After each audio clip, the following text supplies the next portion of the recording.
Here we are once again. It is the Lyrical Ones podcast. I'm your humble and gracious host, Cineo. This is episode 16, the season finale. It is all about fire, faith, and Fego.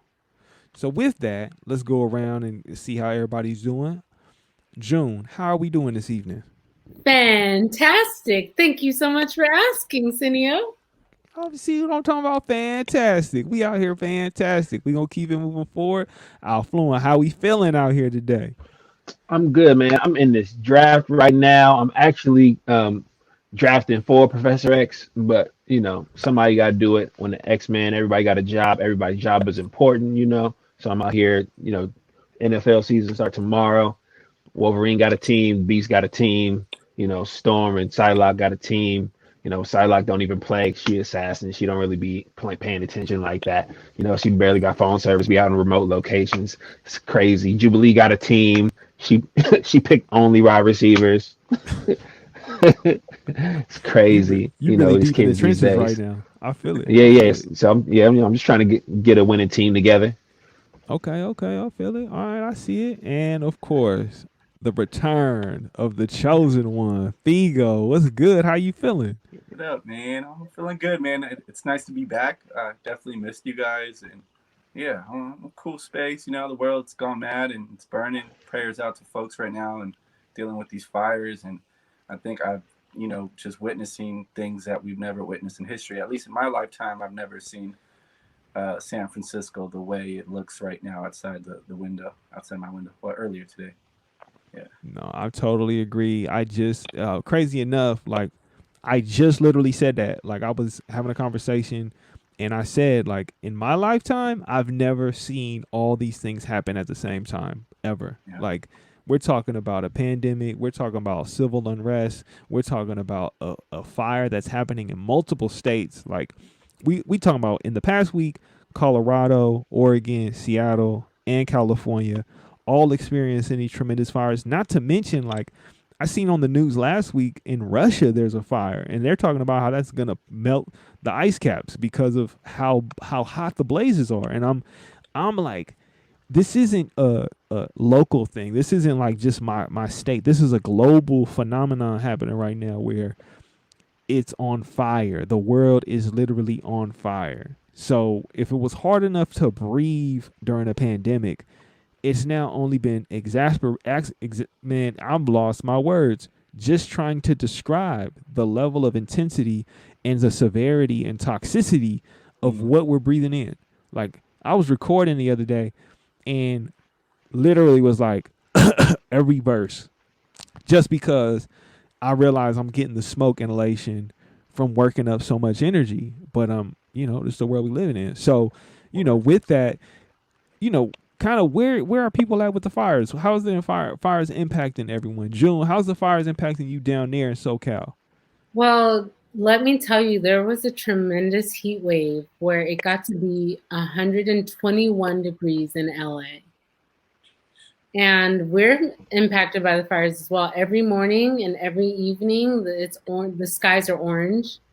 When I go outside, everything from the cars, the patio, the chairs on the patio is covered with ash. And I'd be reading outside and ash is steadily falling. So, and not to mention, it's not just that California had a heat wave. Colorado had a heat wave as well, but it broke and it was snowing today. It was 32 degrees today in Colorado. So the world is burning, the world is freezing. It's a catastrophic, plenty of catastrophic events happening right now. No, you definitely right. I mean, funny enough, oddly enough, I have a friend who called me from Denver, actually a good friend of ours. Me and Figo's kind of third person of the trio are our good friend CBK, who's known as Cheeseburger King. And the thing is, he hit me up. He's like, "I'm coming out there," and I'm like, "Well, how is it going?" I heard it. The fire is finally starting. He was like, "I love it. It's cold again. This is what I wanted. It's a return to the normal." And I'm like looking outside, and I'm like, "Man, we ain't got nowhere near normal out here." I'm like, "You sure you want to come out this way?" So it's crazy you say that. Like yeah, it's so much happening in so many different areas. Like the way it's impacting me is now I have the air quality app on my phone, so I can see the air quality of different cities and different states. And I look at New York and I'm like, yo, New York is a metropolitan area. It's a dense city, and their air quality index is at like 6. And then I look at somewhere like, the regional side of Pacifica, Daly City, like, and they're saying, you need to stay indoors, don't go outside because your air quality index is at 60, 70, 80, 90, 110 in San Francisco. And I'm like, what? This is the world we living in where, you know, you can't take anything for granted.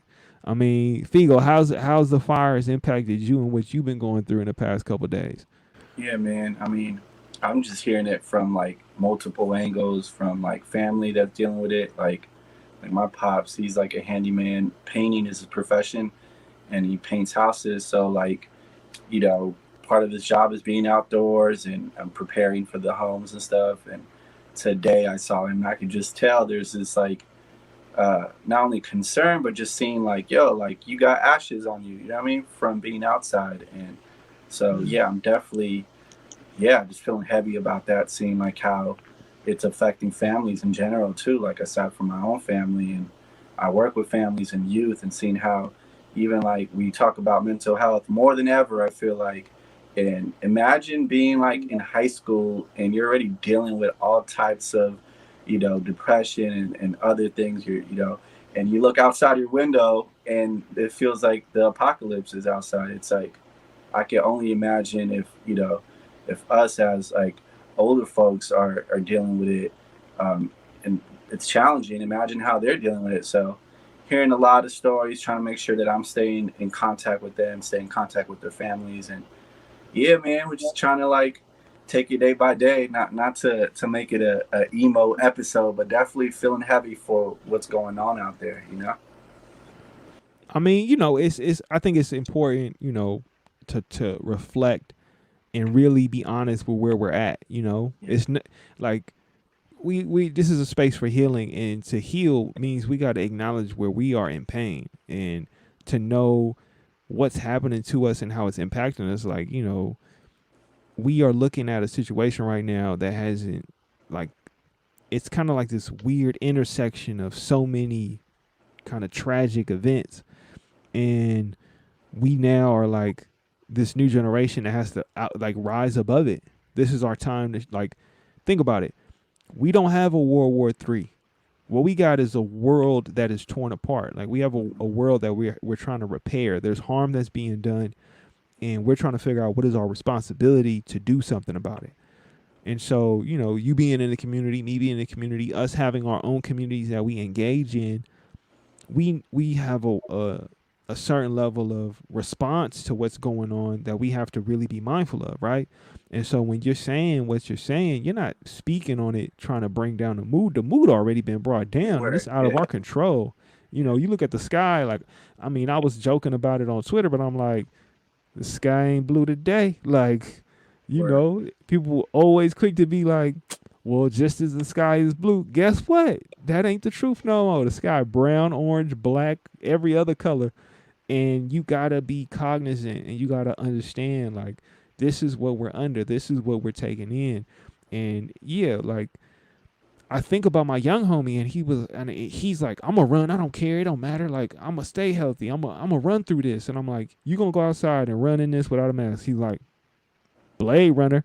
I'm like, bruh, I get it. Yes, it looks dope. It's, it starks that imagery that you see in the movie where it's like this dystopian future, and you can easily romanticize it. You got to be careful, right? Everyone's going to do what they want to do, but my responsibility to you is I'm going to just let you know I care about you, and I want you to be healthy, and I want you to be safe, right? To me, it's about the sustainability of who you are versus I look cold as hell on the socials with me running out here in the wet, in this crazy lighting dynamic of, like, everybody gonna take a picture, but now beyond this picture, how are you living, right? How's this impacting you? And people are working through this, right? Like, we got people who are still going out to farm and harvest the food that we eat and we take in this, right? I'm seeing people outside landscaping, working on lawns in this, and they not gonna say no, right? We've built a system in society that is so financially dependent on what are you gonna do to earn money and how you gonna keep doing it, right? Like we as lyrical ones and the greater lyrical opposition umbrella, we're all about, freedom of expression, freedom of practice of faith, freedom of who you are and your individuality and embracing that, right? But it's also about like, how do you free yourself from the shackles that society is in kind of put upon us, right? We don't get to ask, we just get it and we got to do something with it. And so seeing these fires is just another level of a reminder. This wasn't built for us. The power can go out right now and I'm going to be, that's it. I'm done. I ain't on here no more, right? That's out of my control, right? But I also need to be cognizant of the fact that I could do something about it if I put forth the energy to be like, you know what? I'm going to try to live off the grid.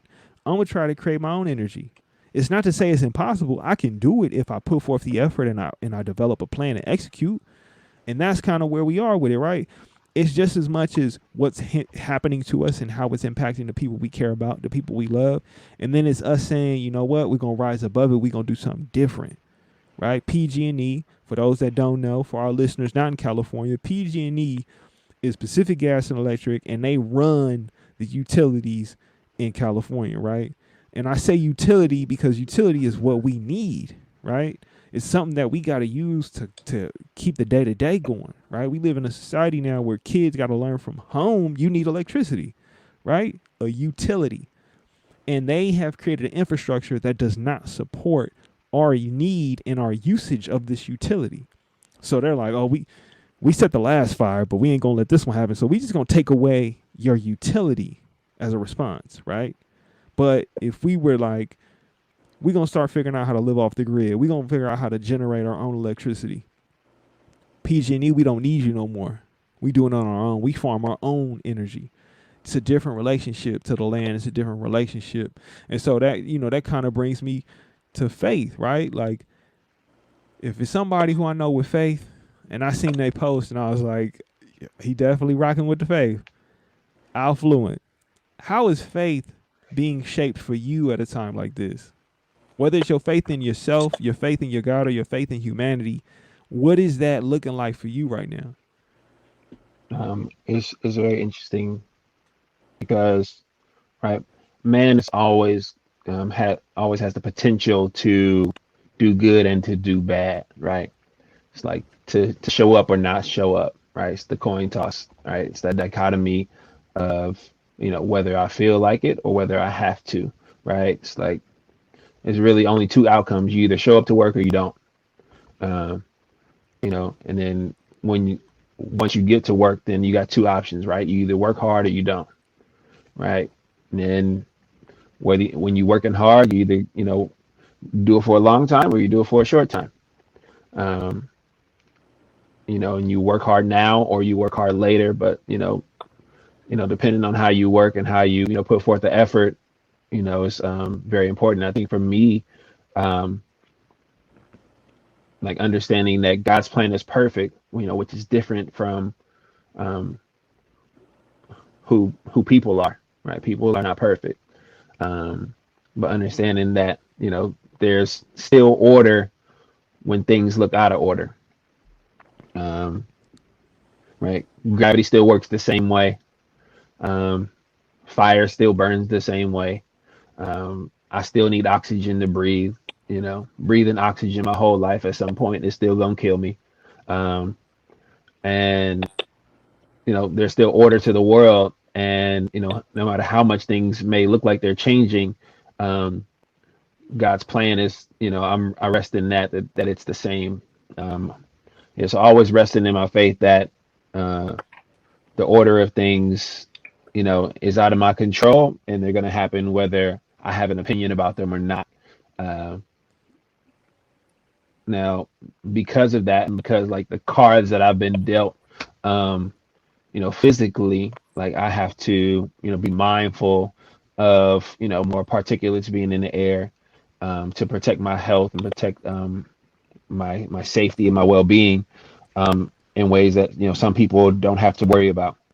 And so like that's a focus of mine even before this year of fires. Right now, 2020 is a year where um, more acres have burned in California than any other year.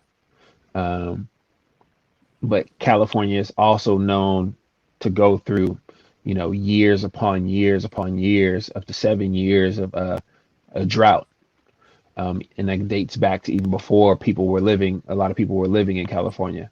There's evidence in in in the foliage, in the geography that shows that there's been long droughts historically for California. And so like for us, it's one of those things where as humans we have to change as our environment changes, because we are in an environment that changes all the time. And so we have to be adaptable. That's why we have respirators. That's why we have masks and N95 filters. And that's why we have shoes. That's why we have clothes, right? Because we continue to make tools and we continue to look at the world differently. And I think we're in a place now where we're looking at the world differently, where the way we look at it, we shift. And it's important to remember to do that um, whenever we can. We shift to make sure that we can operate as close to normal. Like even if things don't become normal, right? Because the world is changing. Even if things don't become normal, I can still create a normalcy in my own life and operate in a way and think of the world in a way and treat people in a way that's consistent, regardless of, what's happening in the world, right? I can still be compassionate. I can still be understanding. I can still be empathetic. I can still listen. I can still be humble. Um, I can still be generous. I can still be kind. I can still think and make sure that my words are helpful and when I'm telling the truth, and not just tell the truth just to say it, or not be the loudest person telling the truth just because I think it's the right thing, or be the first person to say something just to, get the likes or get the clout or whatever, get the attention. I can still operate in a way that's the same regardless if the sky is, on fire or not. Um, and it's an interesting thing because the shift of the pandemic for me as a fitness professional was to, not to rely um, on the physical space that I'm in, and move to a more digital exchange, for my clients. And now it's interesting that if I can't be in four walls, right, then I can be outside. Well, if I can't be outside, right, then I still have to go digital. And so it's an interesting time to kind of figure things out and to build the muscles to transition, to adjust, because those are necessary regardless of what's happening in the world. Um, when life throws you curveballs, you don't necessarily have to swing because there's a change. You can still wait for your pitch, um, and wait for your opportunity instead of moving hastily just because something is different. And it doesn't need to be a panic. You can take the time. We can all take the time to process what our role is in our community, what our role is in our workplaces, and what our role is, um, in this world, and how we impact people. Because it's really, the change we're going to see happening, as we, adjust to the changing world is, one person at a time, one exchange at a time. For us is, four people at a time, or for, with our producers, six people at a time. But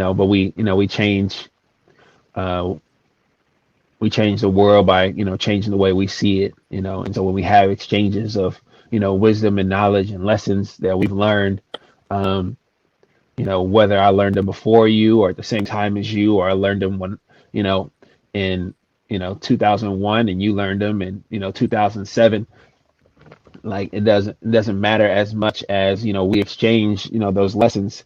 And we see that it's always important. I just got the 49ers defense. It's a good thing in my draft, but we can always, take the time to exchange, what we've been given and, pay attention to what we have versus what we think we've lost. And you say, oh, well, I can't go outside or I can't do this or I can't do that. And they're still, we're lucky, fortunate, to be able to still, have this exchange and to kind of, find grounding, find community, be around people that we, love and care about still. Even if we have to interact with people that, we don't necessarily, it's harder to do that, harder to love them, but those are the most, sometimes the people that, are hardest to love are the, the ones that need it the most sometimes. Whether, they're difficult people, in a building, difficult people in a job or in a company, or difficult people, outside, with a belt that doesn't fit in their pants, below their waist, trying to, just trying to, have a conversation and their words don't run together, like they want them to, because they've, been impacted, by a system that looks at them as less than or disposable. Like the systems, that we live in kind of prey on people when they lose out on opportunities, when they make mistakes or missteps. It's looking to take the most out of them and not give much back. And so, when we can find times, and put ourselves in positions to give back, when we know, we live in a world and in a system where things are taken, right? Like the earth is not taking from us. That's not what's happening. We've been taken from the earth. And so, when fires happen and things happen, we're not losing out. We have an opportunity to see the world differently as it's changing. It was changing before we were born, and it'll be changing after we're gone. So, it's like as we see the world changing, we can change also. So 20 minutes into the show, my bad.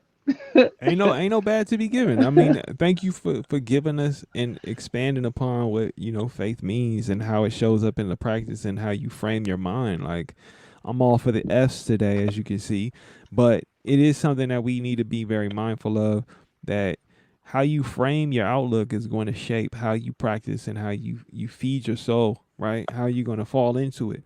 I think that there's a certain level of like, we get so wrapped up in our routines, we forget how fierce the world used to be before we had these things to keep us comfortable, right? Like, we used to be hunter-gatherers.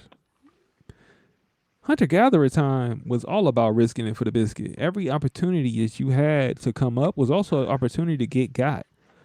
And here we are now, right? We in this new land where we have homes, we have walls, we have the ability to remove ourselves from danger, yet danger can find you.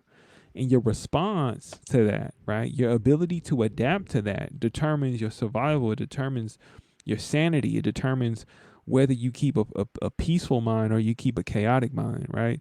Like, I'm so filled with so many quotes, but it is something that I'm mindful of, because how you respond to chaos without showing signs of stress is kind of how you dance through the situation, right?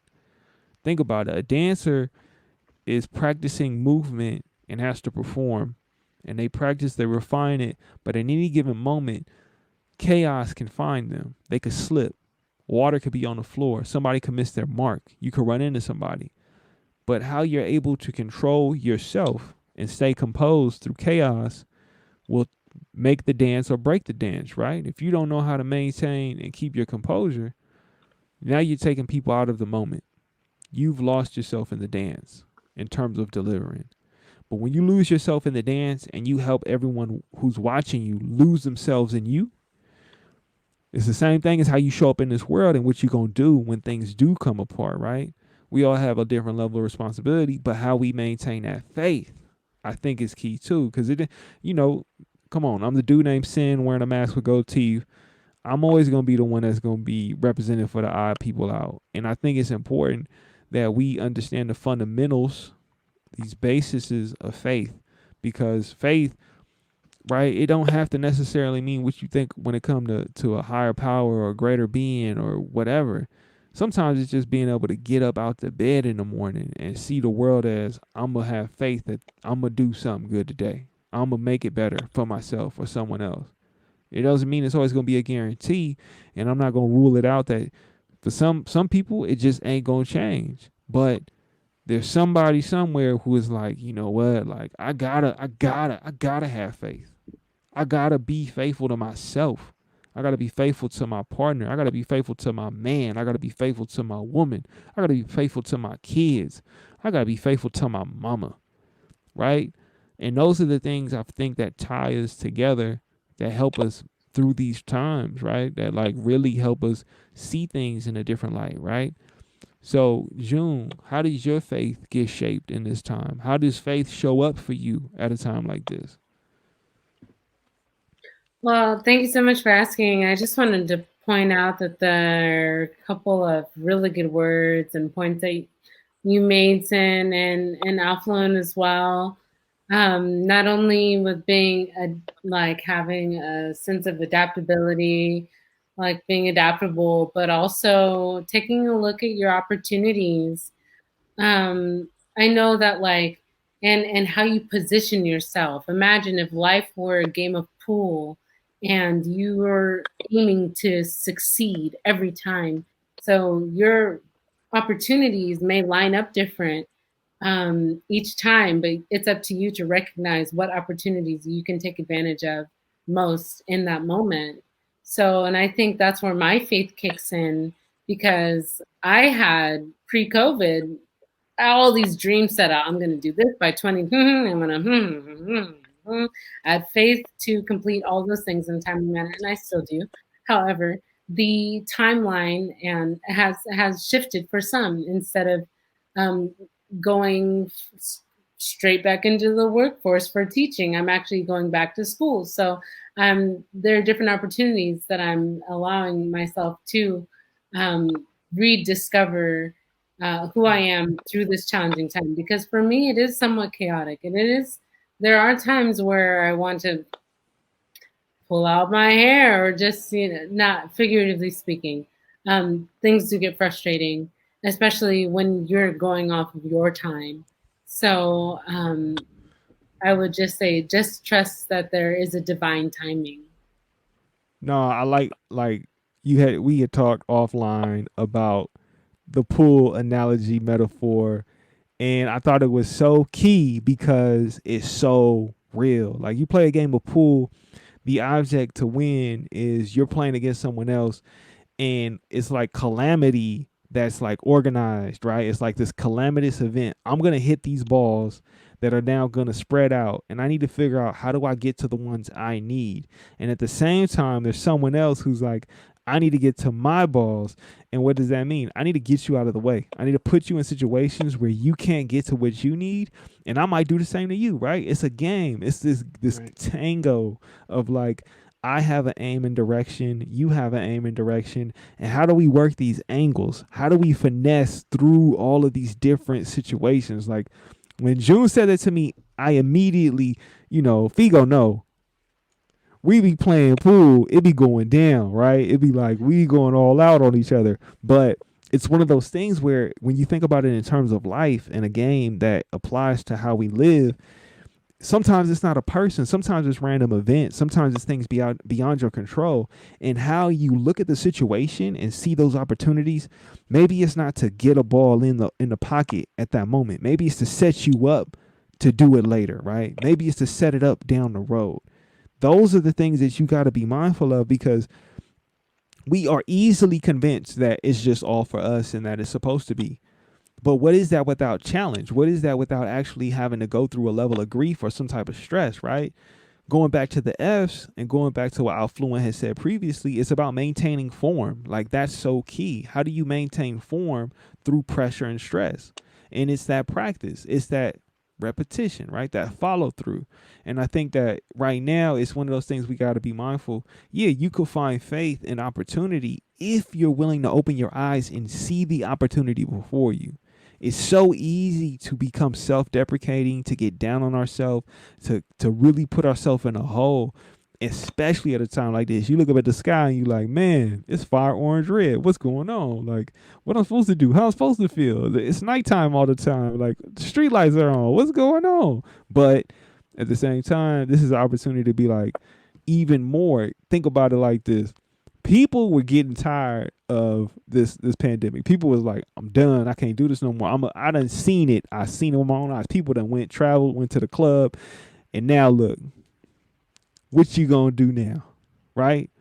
If you ever needed a reason to sit down and really take a moment to rest, take a moment to really be within yourself, right? We always like, we live in an era where it's so easy to live outside yourself. You have social media to like vicariously live through others and put on a facade to make people believe that this is who you are, right? What the face says isn't always what the face is. What the face shows isn't really who you are, right? And so now we live at this time where it's like, it's easy. I'm going to put all these mirrors. I'm going to put the smoke. Now it's real smoke. Do you want that smoke? Can you handle the smoke? Let's see you take a deep breath now, right? We so quick to think that our own little minuscule things we going through are way more important, or we often invest and put stock into things that aren't really going to return on the investment for ourselves, right? We'll put investments in things that are like instant gratification. But what comes with instant gratification, it doesn't really feed the soul. It just feeds the moment, right? It's satisfactory to this little moment of bliss. I got my 15 seconds of fame on the gram, but when I'm back at home and I got to be with myself, I don't know who I am and I don't know how to deal with me. I don't know how to enjoy and love and appreciate me because I've defined my experiences based off of you, the viewer, you, the follower, giving me a like, giving me attention, right? Let me rush to see. Did I get a message? Did I get a DM? Did somebody like my post? Did somebody comment? Right? And it's like, you got to be careful. It's not always about following or having people following you. Sometimes it's about how you follow yourself, right? How do you take the lead on where you're trying to go and where are you going? So with that, Fego, how are you seeing faith be shaped in this time period? Yeah. And I mean, I resonate with everything, like all you guys. There's something I resonate with each of you guys. So I appreciate you sharing on faith, which is, I think it's definitely a personal journey for everyone, an individual journey. For me, it's something that's been introduced at such a young age too. Like, I think, I guess the theme today, I think it's because he brought me some food, but I'm talking about my pops again. I seen him today. So even with the events that are happening currently, it's just I go back to conversations in my childhood of my dad. He just always had this thing with the end of the world and the book of Revelations and the end of times and even now I'm like, all right, you happy? Like not I say it kind of sarcastically but jokingly, but it's just like something that he you warned me about. So when these things come up, I think there's that element of faith of knowing like, hey, things are gonna happen in the world and we're going to be tested. So standing firm in faith is something that I truly believe that is necessary. Even when, a lot of times speaking personally, growing up in a Christian household, many denominations, like I want to break it down for you guys real quick. I grew up a Jehovah's Witness, all right? My grandparents Catholic, Seventh-day Adventist, Baptist, Pentecostal, non-denominational, and then I went out on church tours, figuring it out for myself, and I went to mass with some of my Muslim homies just to understand their view of faith and trying to like understand how like what my purpose is. Ultimately, I think that's when people seek faith, is we're seeking purpose. Why are we here? All these questions. So there's a book by this dude named James Allen called As a Man Thinketh, and it's actually based around Proverbs and I don't know the exact verse on Proverbs, but as a man thinketh, so he be it. So this whole idea of like, if I think this way, that's what it's going to be. So even describing how I felt today when I opened the window and saw that, and if I sit in that like kind of moody, depressed vibe, that's how I'm going to be. That's how I'm going to feel. So learning to be like, all right, how do I think about this? So when I hear you guys talk about it, like Alex speaking on how, hey, like as humans, we've learned to adapt in many throughout history. We just learn how to adapt, you know. So I'm trying to practice that. I'm trying to exercise my faith in that regard, and know that this is beyond me. You know what I'm saying? This is beyond. Yes, humans are responsible for what's happening, but also knowing that like the clock is ticking, you know, and that's it. That's how I view it, you know. And I can't. Before I was so like wanting to place that on people and be like, yo, y'all got to know about this, and it's like, man, now I'm dealing with my personal salvation. That's how I look at it. That's how I approach it. You know what I mean? And I hope to somewhere along the way sprinkle something that if you see something in me that's good, then that's from the Creator. That ain't from me. You know what I mean? And when you start thinking that way, I think it shifts everything. Just like what Alex was saying. And yeah, man. So that word itself. I mean, my artist name, I gave it an abbreviation. Fego stands for faith, eternal, God over all. And I've been saying that since I was like 14 years old. So, you know, I met Arsenio when I was like when I was 15, 16.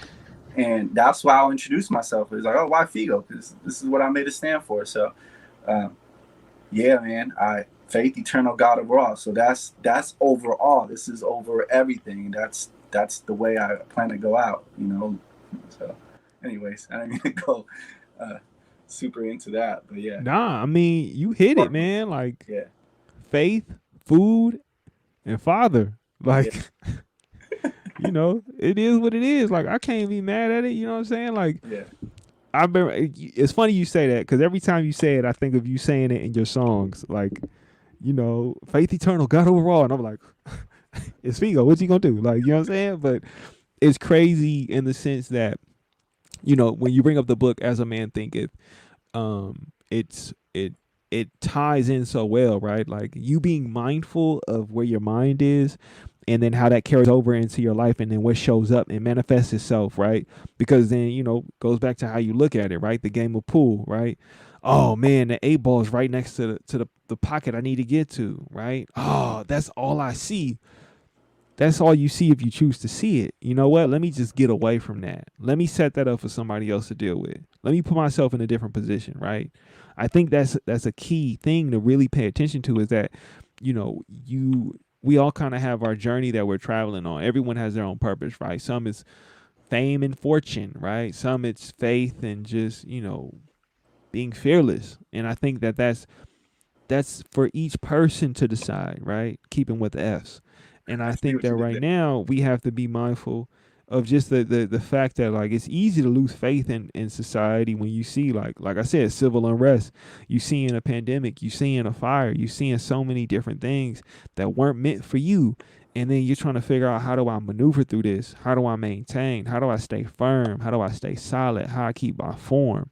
And I think that these are the conversations you got to have with yourself, with your people, right? We're all people. We come together. We have love and camaraderie for each other. And we make space through this practice of doing this podcast to check in, but also create space for others to know you're not alone. Because sometimes it's easy to get in that mindset, like this isolation. You start to realize how different you are than everyone else, right? And that can infuse itself.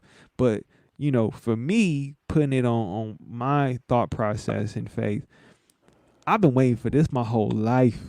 I've been waiting for this moment to show up forever. I've been walking around like, y'all think it's a game. Y'all think it's a game. One day you're going to have to see. You're going to have to sit down and you're going to have to be with yourself because it's real. It's real when the eternal struggle, when you struggle with your own self, your identity, who are you, right? It's so easy to get influenced and get pushed and have them try to force their thoughts of what you're supposed to be in society rather than who do you want to be, right? Are you a freak of nature or are you a victim of nature, right? I'm a freak of nature, right? I'm going to show up and I'm going to wild out. You know, like in this time period, like in the past month, I done made 17 songs, right? And it was about practice. It was about me maintaining the thought process, right? I need to do this for myself. I need to get on my grind, and I'm acknowledging gratitude that I'm fortunate, right? That I'm thankful that I have the ability to do this now, because I have to acknowledge in the world we live in, not everyone was dealt the same circumstances and not everyone is in the same position, which is why my music is a reflection of having a level of faith, right? It's a reflection of having good energy and motivation and affirmation in who you are and your abilities to do what you can where you can. It's to not be limited and not put limits on yourself, to not be inundated with, you know, self-limiting beliefs, right? And so when you say as a man thinketh, and I look up the book and it's talking about like this book was published in 1903 by James Allen, and it's a way to change your way of thinking. As you come to the realization, your thoughts will then create the manifestation of what's in front of you, right? And that's all I've been trying to do is get a handle on my thoughts, right? My thoughts will form what I give my energy to. That will then force my mind to focus on that. And then I'll refine it over and over again by crystallizing it as truth inside my mind, right? That's not a fact. It's my truth, right? My truth is my perspective, my perception, how I perceive reality. That's my truth. I live in that every day. But I have to be careful how I shape that, because how I shape that will then turn into what I see and what I do and what I get, you know, like we tell conversations about trauma all the time. I have so much trauma from so many different places, right? We talking about family, we talking about friends, we talking about all the F's, right? We talking about anybody and anything that could be a part of your life. And we often don't really take the time to see how is that changing our thoughts? How is that impacting us and manifesting itself in what we do and how we live? And, you know, I think it's important that we highlight, we reflect, that we be honest, that we come forward to talk about these things, because no one, you know, as I kind of get close to the segue, not quite, but getting close, you know, like Big Sean released the album, and, you know, he talks about like, you know, this is a super horrible translation of it, but it's like, you know, learn biology, chemistry, but never learned about anxiety, right? And it's like, what more do you really need to see in the practice of really just, you know what, I don't care about what you think. I got to let it out in terms of what I feel. You told me this is what I needed. I'm now a grown man. I have money. I have a level of status in the world, and I can't even manage my thoughts. I can't even manage my mental health, because none of you equipped it. None of you gave me the tools and the skill set I needed. And that goes for me, right? I can't speak for everybody, but I'm lucky to have had time in San Francisco where conversations like this, even though it may not happen enough, especially as a kid, I had an access point with the wellness center, right? Like I had an access point when it came to the communities I was in, that we started talking about harm, that we started talking about restorative practices. I got fortunate for that. It shouldn't be I get lucky. It should be I have access and it's a right. PG&E can't even give me electricity and be 100 with it. I can't even get what I need to maintain myself and my well-being and my love, myself being whole, myself being safe, myself feeling healthy, right? And so you know, be mindful. Here we are at a time like this, 2020 years after the fact, that here we are now, and we dealing with it all. Schools changed. The world changed. We look at our leaders, they ain't leaders. They can barely manage themselves. We have these jobs that we know don't satisfy who we truly are, because we don't have the leaders in place to give us space to show up as we really are. The world's a different place. So now it's kind of, you got to get on your grizzy, right? But that brings me to the interval moment. And before we get to that, I do want to highlight something. So, could we get it? Could we get it on the screen for the? Oh, look at us. We upgraded up in here. You see how we moved, and now it's Read for the Revolution, a book club for creatives, starting September 19th, 9 a.m. to 10 a.m. Right? 1 hour. So It's 1 hour, right? Give 60 minutes of your time. You was gonna spend 3 hours at night on Instagram anyway, so just take one of those hours Dang, away. Hey, that look at much the time? people be on there. It'd be tough. I've done the focus groups. I've literally been like, what do y'all do? How many hours? Look at how many hours you spend. So you could take an hour away, right, of getting lost in a rabbit hole of content consumption, and you can create, right? Because it's a book club for creatives, There right? you go. So now more than ever is a crucial time to re-examine our theological beliefs and our spiritual ways of living. In a time where there are ongoing injustices committed against marginalized communities, we must craft a theology that centers justice in solidarity with the oppressed. Historical frameworks of Christianity that have been built on white supremacy and colonialism cannot help us move towards justice, right? We must pursue a theology that allows us to live, breathe, and create from a place of liberation and love. This book club was created by Lyrical Assembly specifically for creatives who wish to decolonize their faith and learn about a Jesus who stands with the oppressed. Because we are a community of creatives, we will also explore how the content we learn can help inspire us to create art from a deeper place of authenticity and liberation. The book that we will be reading is The Cross and the Lynching Tree by James Cone. And again, this is September 19th, 9 a.m. to 10 a.m. It's a 5-week series, right? 5-week series. This is 5 weeks. We got 5 weeks. It's 5 hours. You were going to do that in 2 nights on Instagram. It's split up into convenience for you to be able to digest, consume, and process. And it's for you and your creative nature. We're all creatives, right? I mean, even if we can't necessarily create, the words that are coming out of my mouth and come out of your mouth and every other moment is a moment we create, right? We are creating thoughts. We are creating ideas. We're creating feelings. That's what we do. We create. As the heart pumps and as you breathe, even if it makes you cough, we are all creatives. So this is an opportunity, right? Read for revolution. I mean, reading is fundamental, right? I think we can all agree, as much as we may not do it, at least you won't be doing it alone because it's a book club. Think about that. It's not an isolated thing. You got people who are going to help you engage with yourself, understand yourself.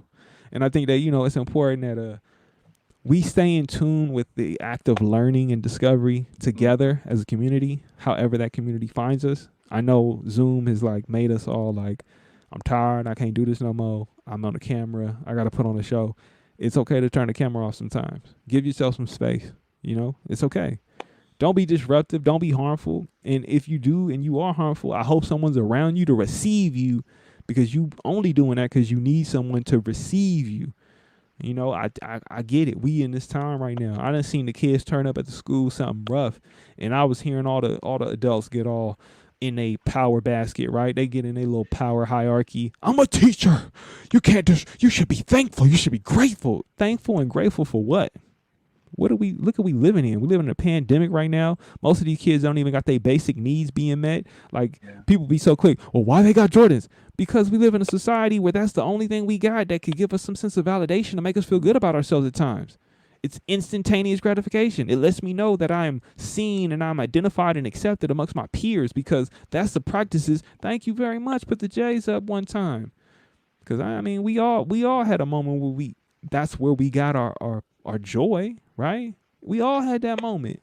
There's nothing wrong with that. What's wrong is when we don't have our basic needs being met, when we don't have people to engage us about our feelings, our behaviors. You see how it goes, right? Think about it like this. There was a black man that could fly. Was we not going to rep him? Was we not going to show up? There was a black man who changed what was traditionally not meant for black people. It was a game, right? And he flew. The first black man that could fly. We wasn't going to get his shoes. We wasn't going to support him. And it just so happened that the shoes looked dope. It was kind of a convenience, right? Some things last the test of time. Some things just get lost in the sauce.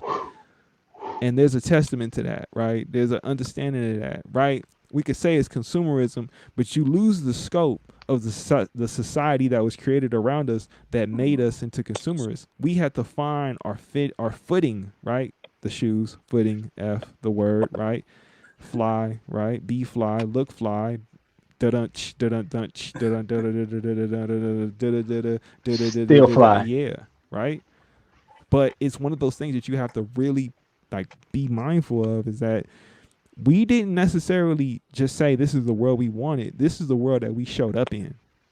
I wasn't born and being like, I get to pick my parents, I get to pick my language, I get to pick the location. I don't get to pick none of that. And people want to be like, pick yourself up by the bootstraps. What if you ain't got boots? Right? What if you ain't got legs? What if you ain't got legs? Right? If I see a man with no legs and I see his determination, then I'm determined. But if I see a man with no legs and he's broken, then I'm gonna be broken too. Right? This is who I'm learning from. This is what I'm around. This is what society has given me. And people always want to uphold the outliers, but it's not all about the outliers, right? So if you want a revolution and you want change, then we got the book club for you. 5 weeks is all it's gonna take. You feel me? You feel me? It's all about the F's right now. Season finale. 16 in the can, 16 bars. This is a verse, y'all. This is the end of the verse. This is the punchline. We going out with all the lyrical ops, lyrical ones, lyrical assemblies, lyrical caveats, lyrical ones versus everyone, lyrical opposition versus everyone, because it's all love for everybody. Now, that brings me to the man of the hour, the man of the show, right? The guy who introduced me to the LO crew, right? Who got me reconnected with my peoples, to be honest, right? Fego, where have you been? Man, well, I'm back from space. Or episode 7, you let the folks know I went out to space. But throughout my journey, I definitely continued to listen to what you guys been cooking up. And I must say, it's incredible. It's inspiring. I've actually even, I had other podcasts I was listening to that I just stopped listening to because I would just tune in with you guys. So I feel very fortunate and blessed that this all came together in full circle as we do the season closer for this one. Thanks to you. Man, hey, it takes a village, Teamwork make the dream work. So thanks for not moving out the village. Yeah, right on, man. I'm still here. And this whole experience with LO, look, I'm going to just say this. I don't think I've shared this before. I'm going to say it real quick because then I'm going to get emotional and go into story time. I met Cross at San Francisco Christian Center at his event called The 7 Last Poems, right? This is a little context of the story. So I was there, didn't think much of it. Little did I know that this friendship that I developed with him would lead to the work I'm doing.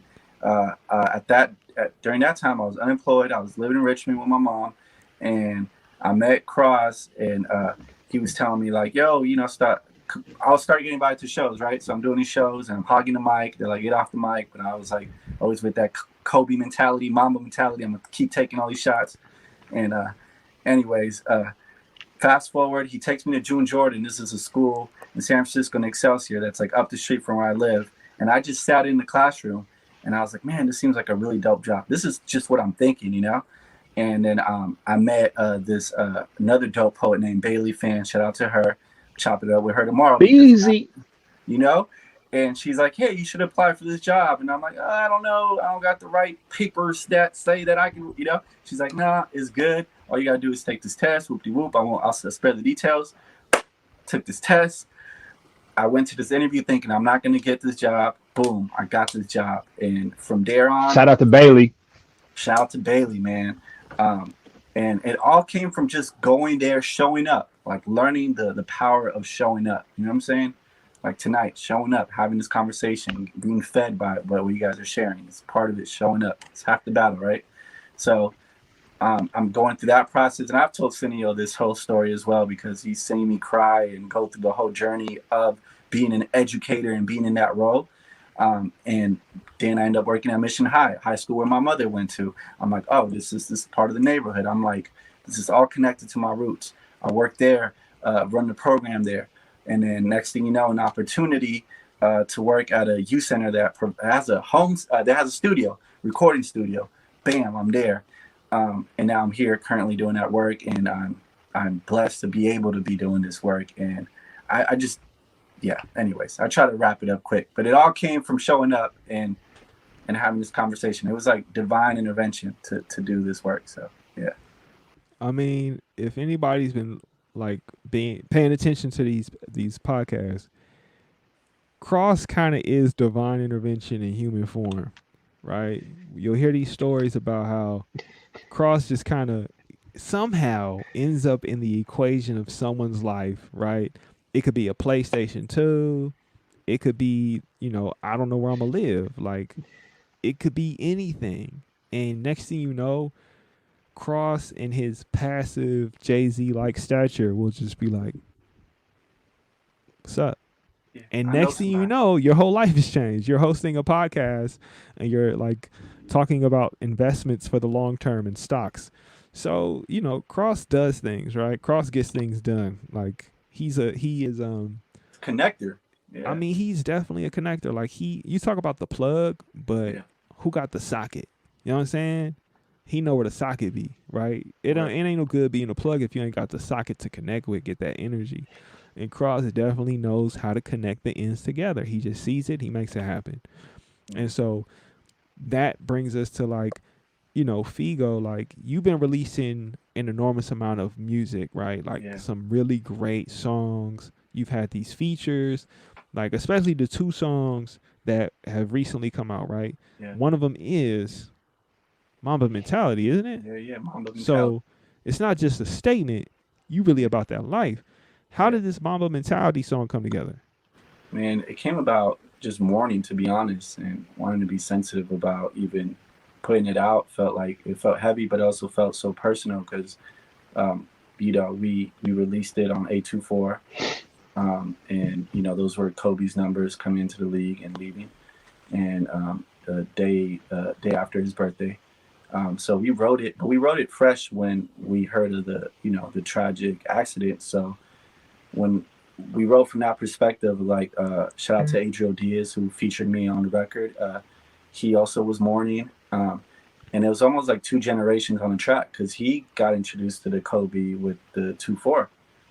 I came in with number 8 and followed him to 2-4. So it was like even that in itself felt symbolic and coming together with the song. But yeah, being a kid from San Francisco that rocked the Lakers jersey and got picked on and got yelled at and did not care. And to this day, it's like, you know what I mean? That's what it is. My dad was a Laker fan, Magic Johnson, the Kareem Abdul-Jabbar. My dad keeps coming up on this one. But yeah, I got introduced to the Lakers through that. So naturally, I was like, you know what? I'm around the age where Kobe and Shaq that was it. So I got introduced to a good time to the Lake Show.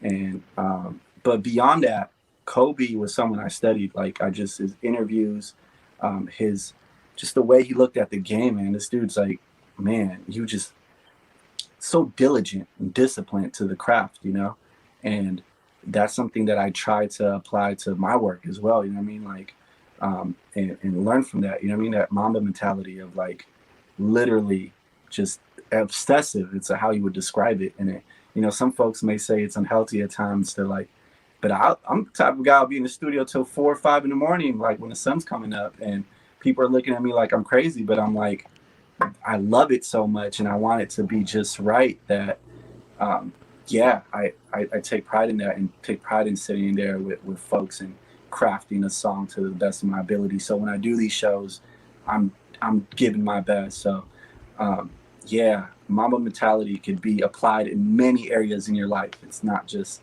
on the court; it's in and out the court. And anyway, so that was a very important record to be able to write it out and mourn. Ultimately, the dedication to him. So R.P. Cobes and his daughter and even the family that was passed. Because a lot of times we idolize celebrities, but we forget that there's other people there that lost their family members. So.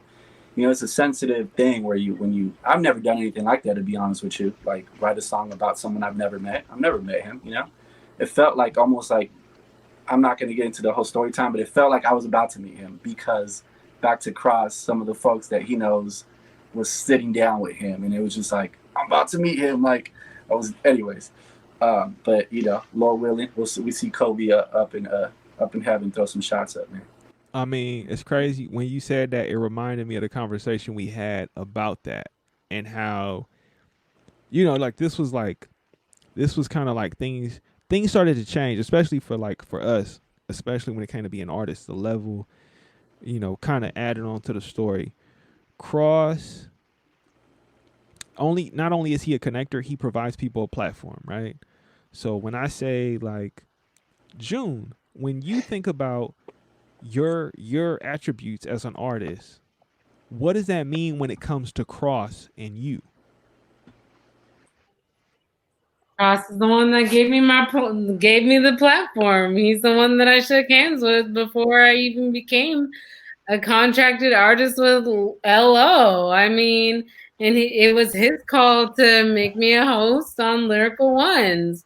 So while I was living in the Bay Area, I was doing a little bit of freelance poetry, a couple. Actually, my first set was in HP in Hunters Point, and this was like a raw kind of poetry slam where we were just out in the streets. And it's funny because this town that I live in right now goes by HP, and I'm like, dang, ain't got nothing on the real one though. But to get back to to get back to my humble beginnings, I met Cross and a good friend Javier at a music festival. And at the music festival, I had a chance to do a bit of poetry, a bit of spoken word, and I really, I guess we all hit it off. And from there, this is mad years ago. I can't even, oh goodness.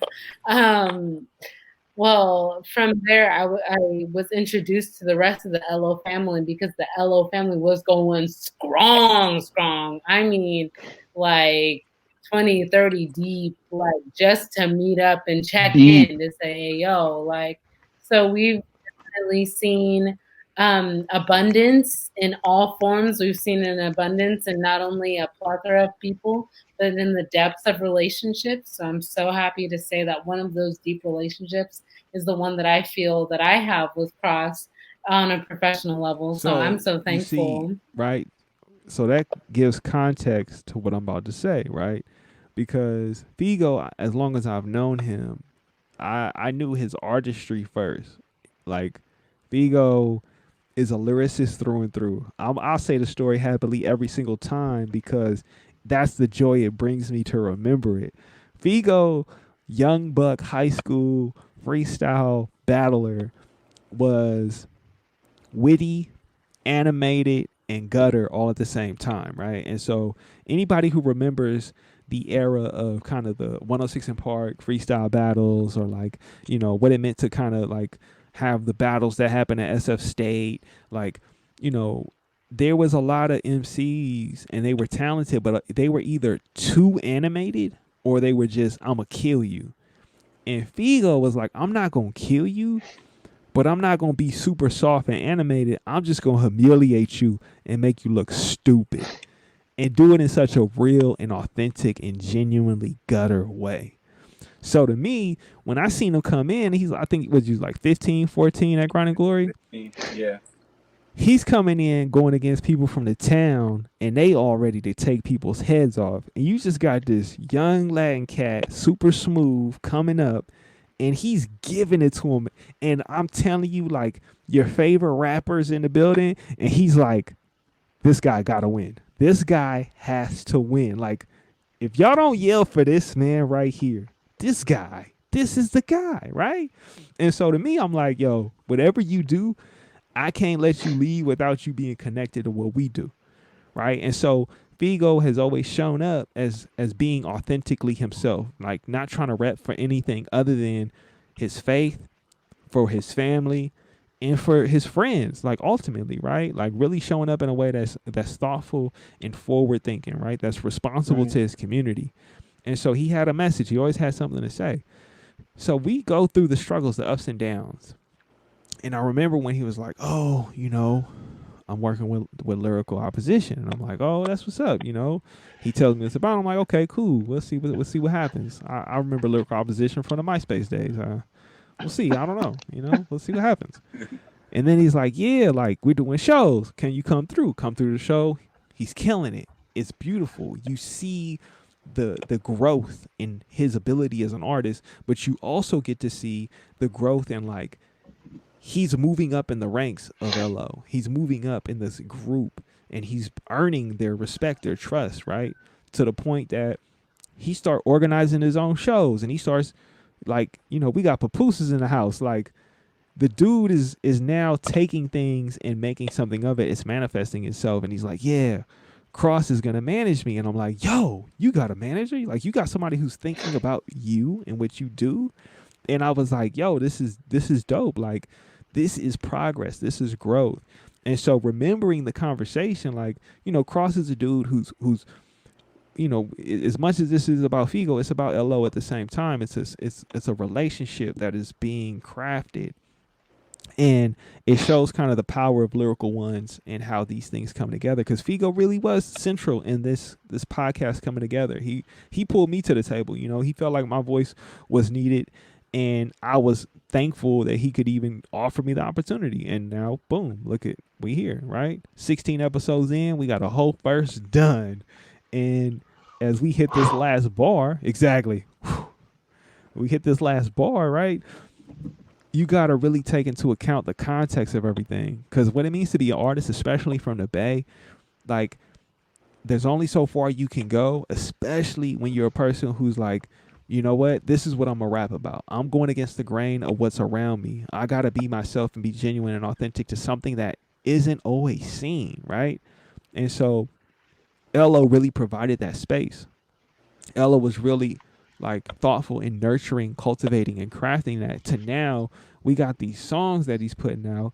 And one of them is, you know, so I've been bumping this and it shows the level of artistry. It shows the level of skill. It shows the level of development. Like you are, to me, a fully actualized, like people better learn, like, y'all better get on this train right now, because when this thing take off, y'all gonna be bitter. Y'all gonna be so upset. Y'all gonna be so petty because you're like, oh, I remember when he was just some guy from around the way and he used to just always try to freestyle verses in his shows. I'm telling you, when he hits the world tour level, like this song, you bump this song and it takes you back to a moment, but it's not like it's trying to. It's like it literally is like a vehicle of like a distortion in time. It's like a portal. It's like a rift. If you want to remember like quintessential Bay music, when as soon as you heard the Thizzle dance and everybody lost their mind, I mean, it still happens to this day, but we talking about 2004, 2005, 2006. If you remember that stretch of time and how the Bay was coming up, and like we had the Federation popping, we had Mac Dre, and we had, you know, Keek. This song right here, can you break down how this came together? Yeah, man, music blasting. Music blasting. Yeah, music blasting. California, Mally Q, and Treasy. These are like folks that I've been so just thankful to meet through the work. You know what I mean? Like, these are alumni from the youth center that provides the studio up in the Sunset, Upstart Records, and I met them there, and automatically connected. You know, I come from that. That's where I met Cineo. I met Cineo at a nonprofit that had a studio, and he was running the program. You know what I mean? So like, everything's full circle. So now with these cats, they from the city, super talented, raw. Engineer. Mally is a wizard. You guys met Mally, and he's just a wizard when it comes to just the way he hears sound, and he comes from that same era, like the era we grew up in with hyphy. Literally, whether to the most conscious dude, and everyone got impacted by it. Like, you couldn't leave your house without seeing something that, you know, if you saw the sideshow at one point, whether you liked it or not, because you just happened to walk by and it's there. So this song came about, literally, the title, Music Blasting, that just when you just turn up the music all the way up and, you know, you want to be seen, you know, you're in that car and, you know, you might do something with the doors open. And I connected with, you know, with that 16, 17-year-old and crafted it to where I wanted to really just bring that spirit back, where I was like, the joy behind it. You know what I mean? And Mally came with his flavor on it, but Yeah, man. I just try to channel that time, but still remain myself through it all because I was there. Cineo was there. Alex was there. Junior was there. Uh, you know, we was there. So so yeah, man, that's how that came about. Mally asked me to get on the record, then Treasy jumped on it. And I gotta shout out Treasy, man. This dude literally does not like he went in there and just freestyled his verse and you know what I'm saying? He came in with the more current kind of content as far as like some of the some of the stuff that's mentioned on there is it's more like current Bay Area approach, but overall is everyone's truth, I think, and I think that's what's important. So and fun. So, anyways, I don't want to give it a whole explanation, but I just wanted to follow up with that. Yeah, I feel good about. I've been slapping it too, man, and it's one of those songs where it's like it feels good. But, I'm on this song too with my it feels good to try. That's one of the best feelings. Yeah, man. When you put an anthem for your life together with your friends, yeah. Not necessarily for everyone's life or for everybody's summer, but for our summer, to have a song that you can play when your friend's not around to remember the time making it, to remember to have that energy, their energy with you. It's nothing like that. And it's nostalgic. It takes you back to those. You know what I'm saying? Like for me, it takes me back to that time. Shout out to Odie the Wordsmith and Sunday Gifted for us making timeless things, timeless tracks. There's something special about that. I mean, shoot, I've been listening to Cineo since MySpace as well. Like, you know what I mean? If we want to take it there, I definitely had songs. When you enter the MySpace, you pick out your artist song. I definitely had a Cineo song where he had no chorus and just rapped. I was like, oh yeah, I need to be his friend. Because he did not care. I was like, whoa, this guy has no chorus on his song. He just rapping straight bars. And after that, I was like, oh yeah, I gotta work with him. And see, this is the part where I gotta turn it back to Cineo. This man is the reason that I'm doing what I'm doing. I always tell him this. It's like the influence, the positive influence that he had. Me 16, mind you, when I was 16, I was smoking tons of weed, like breakfast, lunch, and dinner. You know what I mean? And I learned that there's a way of doing it without that. You know what I mean? And that was a big gift for me because I'll come in and Cineo had freaking all these healthy carrots and vegetables and he still lives by that. You know what I mean? I'm like, what the hell? You go to other studios, people got the drink and the weed and the whole 9 yards. He showed me this healthy approach to the music. And to this day, I gotta be sober when I'm working on music. You know what I mean? And I don't know why I got into a whole substance abuse talk here, but it's true, man. I think you're influenced by what you surround yourself with. So I was fortunate enough to kind of be like Cineo's young Padawan growing up and taking a lot of the tools and resources and knowledge and wisdom. Now I get to apply that to my work, and I still gotta holler at him to get sharpened up. So this is the cool thing about having friends that are artists. You get to sense things to them and they'll be like, yo, this is dope, or this needs help. This needs a little more, fixing up to do or whatever. So thank you for introducing that song in that manner, man. So once again, shout out to Malifornia and Treasy. I'm just saying though, who remembers tall tees? Who remembers tall tees that are airbrushed?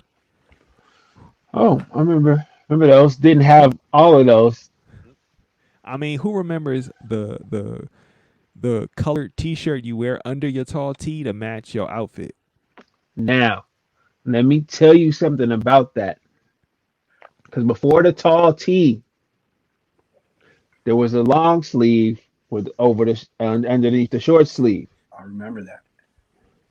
That was before the tall tee. That was just the precursor to the tall tee. I mean, we was in extra large territory though. You know what I'm saying? We was definitely in extra large to extra large territory. There was no other way. I mean, it wasn't it was warm or anything. I mean, think about LED belts that you buy at the mall to program your message on your LED belt. This is what the song was doing for me. LED belts, right? With the scraper bike with the foil on the spokes. Who remembers that? Who remembers having the LED belt remember the girls that come through with the Melissa shoes on, with their little gels, little shoes, little shoelaces? Of Like, course. remember the I hate to say it, Figo, of course. I don't, you know what? Who remembers the Ripper slippers? The They still, slippers they with the still, butterflies on them that was they like still, they still around. multicolored. Yeah, Remember, but They're at that still time so it was like, so remember, if just throw just throw your whole phone away. If you meet somebody, just throw your whole phone away. If she got some of them slippers, just not even that. Like, nah. we talking about like we was living at the Metro store. Like, you know what I'm saying? Like, who remember? Like, we would have the Nokias, right, that were like disposable just about, because they was like $50, $60. Where it's like, oh, what's your number? Right? Like, let me plug it in my Nokia real quick. This is before people had an iPhone. Like, we was like, we all got a cell phone because we all got the Metro. Like, you know what I'm saying? Like, that's what I'm talking about. Like, we not talking about just a song. We talking about a song that encapsulated a time period where like life was totally different, right? Like, we talking about backpacks made of cereal boxes. Like, dude, who remembers the Captain Crunch? Like, seeing the Lucky Charms on the back though. Like Yep. it made me like, man, I need to get me a NASCAR jacket. Like, what am I doing in my life? Like, I had one. I went to visit my cousins in LA, ended up at the swap meet and got my NASCAR jacket because I didn't have one before. Yeah. On top of that, had to I get your had issue. the black the black and blue Viagra with the blue satin lining on the inside. You didn't. I was the one of the only ones reversing it though. I flipped it because I had a shiny suit man. You Yup. know, I feel you. I feel I had you. to, That's the hardest. That's one of the if I hardest was gonna feelings. do it, I had to flip it and wear it blued out, I mean, if it's one way to do it, that's the way to do it. as they say in some Jabot. circles, trued out. I rocked the Jabos too. I gave in. I had it. I You know did. what I mean? I didn't give. I got bows late. I got the Yep. bows late. They were hand me Um, downs, but but I did I it. also had them early too. So I was wearing Jabot early. I was wearing Jabot early in like middle school, cause I come He was from a ahead of your different time. lineage. Yeah, yeah. I'm cut different. Then later on, I was wearing bows late, cause it was a comfort thing. It was like I was active, and when I wasn't active, I had the jeans on. When I was active, I needed them off because I had shorts on. It was time to ball. Excuse me. Bless you. Thank you. I feel blessed. Yeah, it's one of those things. I got my bows and my forces a little bit later because when I was in high school, I was I was active. I was doing a lot. Senior year in high school, I was doing a lot of things. I was busy. I was active. I was student body president. I was captain of the football team. I was like meeting the mayor and the You did it the post right way, man. the Salute to you. yeah I was I was doing it. I was, you know what? I think everybody, if you survive Yeah. and you learn lessons, then it's the right way. I have, Because yeah. I was a knucklehead. I was knucklehead in my own right. You No, know, most definitely. and yeah, I was that guy. I should have been in I just wanted to class. play video games. So like, I wasn't necessarily. I was doing it different. no, I was that's the doing way you did it the right way, which is, no I mean, no I don't no want to say they, there's a wrong or they, right, It ain't no right nah way. nah you're right. Let me take that back. But what I want to say is that there is they say that the hard headed got to feel it to believe it. You know what I mean? Like, so, yeah the hard way. I'm not saying it's there's a there's a difficult path that young adolescent teens go through, and unfortunately, that's why I'm doing the work I'm doing, because I'm like, I hate to be that guy, but been there, done that, right? So, anyways, that's right. it brings up those feelings, and I mean, yeah. But thankfully, back to having positive role models, man. I mean, Arsenio knows a whole different person now, which is cool. I mean, that the other kid is still in there. He pops up every now and then, but for the most part, I'll be chilling. Um, I mean, it's great not to get the 6 a.m. call in the morning on the Yeah. hype. You know what I mean? Because one thing that I've True, always been, true, as true, long as my true. number has stayed the same, is Yep. I have never been a morning person unless I was already awake from the night before. Okay? Just be clear. I have never been a morning person, but if I was already awake from the night before, it's all good. But that's a rarity.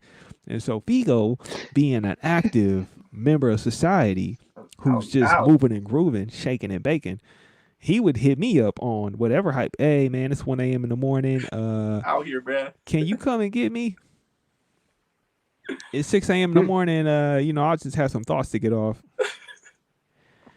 What are you doing? Where are you at? All right, let's talk. Because at the end of the day, it's about community, right? I identify Figo as my community, right? I remember one time he came in the studio high. I vouched for him, and I was like, he ain't high, he ain't high, he ain't high. And then like a year later, he was like, hey, that time I was really high. I was like, it don't matter. I'm not gonna let you go into the street either way. Like, Yeah. you're not gonna be outside when you could be with me. Like Right. that's my philosophy. Why would I take that chance with putting you in a position or a predicament where there's a chance something can happen, right? And now look at where Figo is. Figo's doing that for other people, but it wasn't intentional in that way. We Yeah. just thankful that it worked out that way, right? Like Absolutely. Could have been I'm all of I'm that. fortunate and blessed to know Figo because right, it's a circle. Figo pulls Yeah. me into the circle, and here I am now, right? It's an opportunity for me to show up and represent and be responsible to the people in a different way. And I think that's the key, right? You do unto others, it's gonna come back. It's not about wanting it, but sometimes you're gonna need it. Yeah. And sometimes it's gonna come when you least expect it. Yeah. And I Man, think at a time like this, when it's like we all have to move and maneuver and be mindful and thoughtful and insightful, it's important to have these spaces however we can. You give me a platform, I'm gonna take it to its absolute limit, right? You tell me what I can't do and I'm gonna do it anyway because it's needed. We need to be able to have spaces for healing and nurturing. And Mm-hmm. luckily, with LO, we able to do that. Luckily, we able to pull people in and they can get some of that love, get some of that real, get some of that truth. And I think Amen. that, that's kind of where we fit in this equation when it comes to this crazy environment that we in, when it comes to the fire, when it comes to the faith, and when it comes to Figo, right? Like Figo's releasing. Are you got anything gearing up that you getting ready to release Yeah. soon?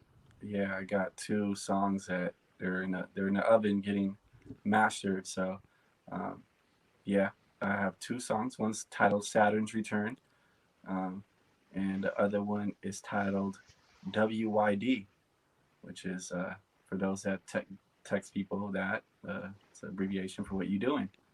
what are you doing? WYD, what you doing? So I feel good about both songs. I actually feel really good about them. So yeah, in the season of feeling confident in what you're putting out, it took forever to be here, and I'm now. Before I was the guy that like if someone tried to play my song around me, I'd be like, now I'm like, yeah, turn it up, like, yeah. So it took a while to get here, but yeah, all of it. Oh, check out that this is Fego Navarro playlist one time on Spotify. If you looking for that, get That's looking for love. some vibes. Yeah, get your Figo It's Navarro on. it's, Get it's get one into of the it's get one of into my the favorite most playlists. get into the most Appreciate that. singles, the most recent singles. We got My Dear, we got Rumors of War, we got Heaven Knows, we got Far to Go, which is like Man, get in now. Cause if you don't, you're gonna be mad. You're gonna be like, I remember him. He was that one. Nah, do it now. Get in when you fit in. It's available on all music platforms. We have it. We have it on Apple. We got it on Spotify. Me myself, all my pennies count. So I got them on title. So we out here. We doing a thing. You know what I'm saying? Get in where you fit in. Support them as you see it. Now, does anybody have anything they like to say? man, I just want to shout out to all the September babies out there. Some of the folks is believing in astrology. Shout out to the Virgos out there. But I always like to say every season is Virgo season. It's always Virgo season. Um, I'm celebrating all the time. Any day you see me is the best day of my life. Um, it's the only one I got. So, if I'm celebrating y'all, so y'all can celebrate with me. Um, I'll put this vest on and I'm feeling like Undertaker slash Kid Rock slash black entrepreneur. It's a good look. It's fresh. Yeah, it's all right. I ain't mad at it. It's funny though. I'll be watching the dude from who created Blackish. He got his own show, Black AF, um, on Netflix, and he ain't really acting. He is him being himself, and he got actors playing his family. But it's hilarious. His family is funnier than he is, but it's cool. Support the black stories out there, because the black experience, the brown experience, the person of culture experience in in America, on Earth. Oh, what are those? I don't even have that no more. That's wild, man. Oh, is them old Figo tracks? Man. That is Them classics? We really out here though. Oh, really? We really out here though. I don't even got that, man. That's wild. They my mom. You ain't got it, bro. I got like 5 copies of each. What you talking about? Oh, We really out here. Crazy. we got the sign one or two of them Yo, that's love, man. on the inside cover. That's Chemical Recovery and The Prodigal Son.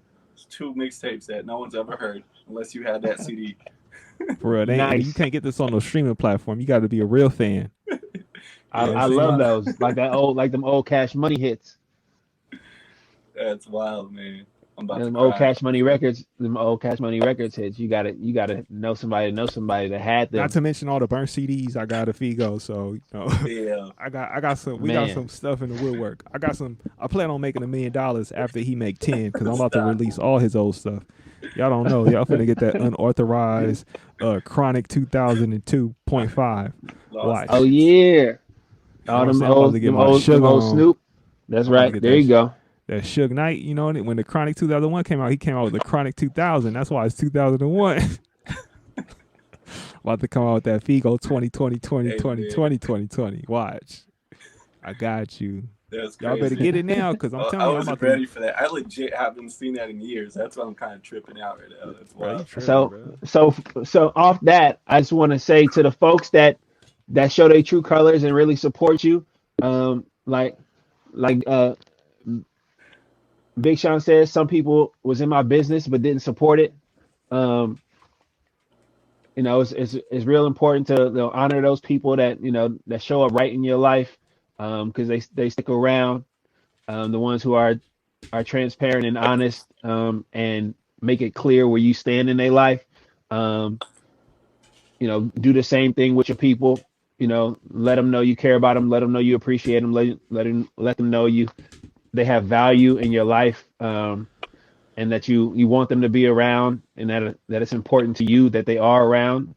Let folks know that, because then you end up with mixtapes that you can make $1 million off of. But also you end up with friendships and bonds that are worth more than $1 million, that are priceless. And you find people that'll support you through the sky falling down or being on fire. The people that'll check on you and see if you are all right, and let you know that you're not invisible even if you're not around. The people that think about you even when you're not in sight, you still in their mind, and do the same for your people. Get that return on investment. So find people that that are worth investing that time, energy, that strength, and they'll hopefully return that back to you. And don't make it easy for people. Like, challenge people. There are people around you. Call them higher. Call them to be better. And if they don't do the same, then check on how much they are really invested in your life. Or then create boundaries and say, this is as far as they're allowed to be in my life, because they don't challenge me to be any better than what I was yesterday. It's not really any time for that. Life is short. Buy the shoes, but life is also short. Be with the friends that really matter. And then we lost Cineo. He's done for the night. Um, you know, anytime we end the verse, you can't end the verse without a good line. So I had to come with it. He didn't flip the mask on him. I had to give the 16 bars the just due. Um, you For know, real. R.I.P. You know, Nipsey Hussle, R.I.P. Kobe Bryant. Made me cry. Kobe is also, was also like, a Virgo, but on the August side, and it's one of those things where we have people around us that we see working to get better, working to improve. I feel like that's what, America really is. People who saw their situation and want to change it. And, some of the words they got right, a lot of the words they did not get right. But the spirit of change and the spirit of growth and the spirit of doing it with people, remains alive. And, um, just like Cineo said, it's people out in fields harvesting right now and tending to produce that are making change. They're ones committed to growth in more ways than one, um, in their life, and they are, they're religious, they're faithful to that growth in their lives. And I hope that you guys can all be faithful to growth in your own life, and whatever that looks like. Even when, and it's not always about work. Sometimes it's important to give 110% to rest. Um, Rest with all your strength, with all your focus, with all your intention, so that your recovery is beyond anything you could imagine it could be. Um, don't worry, we recording. It's good. I mean, it's crazy that you say that, but shout out to my protest list that I got. I done started protesting so many things. Like I know I didn't say this earlier. This was an off-camera conversation. I meant to say it, but like In and Out, I didn't support In and Out because they put in money to somebody, to my boy Donnie T, and my boy Donnie T right now. My boy Donnie T right now don't really need that money. You know what I'm saying? He a billionaire. So do you really got to support him? He a billionaire. He a gazillionaire. So y'all ain't got to support Donnie T. So I ain't gonna support Home Depot. Like I ain't gonna support Driscoll's berries because Driscoll's ain't paying the farmers the right wage they deserve. Right? They not giving them the space they need. It's a critical time right now. We got kids outside of Taco Bell trying to get Wi-Fi. Mm. You seen the memes in the news threads. Y'all done seen it. Yeah. Y'all got internet and we ain't got internet, right? Like think about it. Like internet is necessary and it's not a utility. Comcast out here trying to charge. They probably already flagged me just for saying that out loud, but it's good because it's real. We got to challenge everybody, right? It's I'm time to doing get it. active. I'm doing this on data alone. I'm not even doing this on no Wi-Fi. I'm doing the show on data alone, man. It's like some things are overpriced, some utilities you need. I'm one of those kids outside of McDonald's with trying to get that use their Wi-Fi, Mm. and It's and that's real. just and that's just because my car is in the shop, so McDonald's is down the street and they got Wi-Fi, so I'll just be trying to use what's free. That's all. Don't mind me. I mean, but Don't mind me. it's so real. I mean, it's just one of those things I gotta highlight. Like as much as this is about fire, faith, and Figo, it's also about fighting, right? Like you gotta fight for it, right? You gotta fight for your right to fight you gotta fight the fires. You gotta fight for your faith. I mean, Figo got to fight for his right to be here and show up and be the person we need him to be. It's a fight. It's a constant struggle. And sometimes you got to fight the system and the status quo because they don't show up for us. So it's a constant fight, and I think that's something that I want y'all to be able to think about and simmer on, as we are in the last bar of the first verse of the Lyrical Ones podcast. We 16 of these in. This is the final bar, y'all. We gonna keep it going into the future. But we're gonna, as we've grown, as you've seen from the first episode to this episode, we have grown. The team has grown. We got new people joining the team. We got things that we are planning to do. And I think it's appropriate for season 1 to really keep those things going, that growth, that focus, that determination, and think about our intentionality with this show. So we gonna show y'all rather than tell y'all, but we do appreciate everyone who's been along on this journey, and for the late bloomers who gonna come along down the road. So with that, any final thoughts? Any other final words from any peoples? Thank y'all for this first verse. I loved every line, every bar in it. Thank you to all the guests that we've had, in this inaugural season. This first verse of Lyrical Ones. We couldn't have done it without y'all. Shout out to our new producer taking us into the second verse, Lacey Wynn coming through. Um, getting us all our info, making us look good in our boxes. We appreciate you. Yeah, I'm thankful. Figo came back to finish off the verse. Thank you to June with the waves going. I see your wave, the waves going. You know, swag. Senio, way to flip the mask. I wasn't ready for it. Um, and then you came back to us. It's like you overheated and then brought it back. It was amazing. Um, yes, I'm happy to be here. Lyrical Ones, we did it. Lyrical Ones, y'all. Lyrical Ones. We're going to cue up the song because we can't cue it up right now. So if you watching live, it looks weird. But when you hear this on the playback on that for audio only, because for those that don't know, just to give you like the addendum. So if you're listening just on like audio, right, this is like I put on another mask and then I took the mask off. And then I went and grabbed Figo's old mixtape CDs and I put them on the screen. So you won't ever have access to it. But, if you holler at me, I will definitely illegally download and rip them off the CD that I didn't pay for and give you those songs for free. So holla at your boy. Is there a place that we can find you, Figo? Everybody can find your music? Yeah, it's Fego Navarro on everything, all the social media, on all the streaming platforms. That's Fego, FEGO, NAVARRO.